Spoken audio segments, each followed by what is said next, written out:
If you have a flood event where water goes over a spillway at Don Pedro, we know we have about 4 days notice before high water reaches here.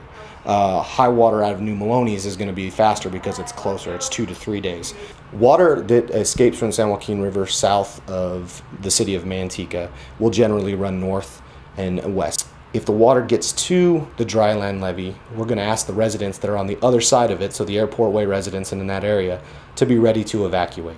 If there's multiple breaks along the San Joaquin, this timeline can change, so we really want people to be vigilant. We want you to pay attention. We want the residents of Manteca to know that it is not likely at all for a mass evacuation quickly as a result of a flood. It would take a very long time for floodwaters to reach the city of Manteca, and it will need to be multiple failures of multiple levees. We're well protected, we're very safe.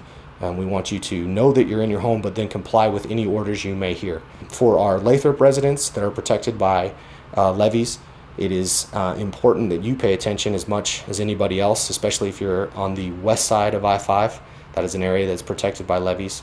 Our Tracy residents, you're going to have a little less time than Manteca residents. The area is not as big. It will still fill and flow to the north, but then it has the ability through Paradise Cut to flow into an open delta area around Old River.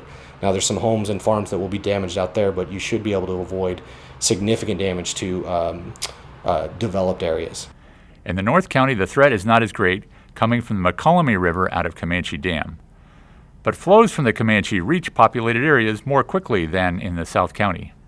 I would say time-wise, depending on the flows and the amount that's released, from 24 to 36 hours. We've got the reclamation has got the plan in case that does happen, that we work with the OES and what will take place, where we need to watch, how we need to do it, where we need to do the cutout levees to release the water if it does come into the district. There's a complete plan that we have with our engineering firm to take care of all that. So while you're enjoying summer, keep in mind that the snow is still melting in the mountains. Water is still flowing into and being released from reservoirs into the San Joaquin, creating higher than usual flows and pressures on our levee system. California, since October, has experienced 30 what we call atmospheric rivers. Used to be called pineapple expresses. And the last ones came through somewhere around the end of February. Thankfully, our March and April rains have been pretty small. Those storms have caused high winds that resulted in power lines down and trees, localized flooding. We've had 7 levee breaks, 1 actually required evacuation, and we lost 1 bridge.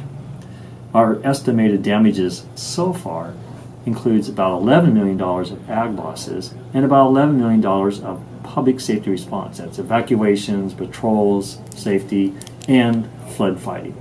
The snowpack is just now starting its melt, and that is going to cause us to be in the emergency mode maybe into late July or into August.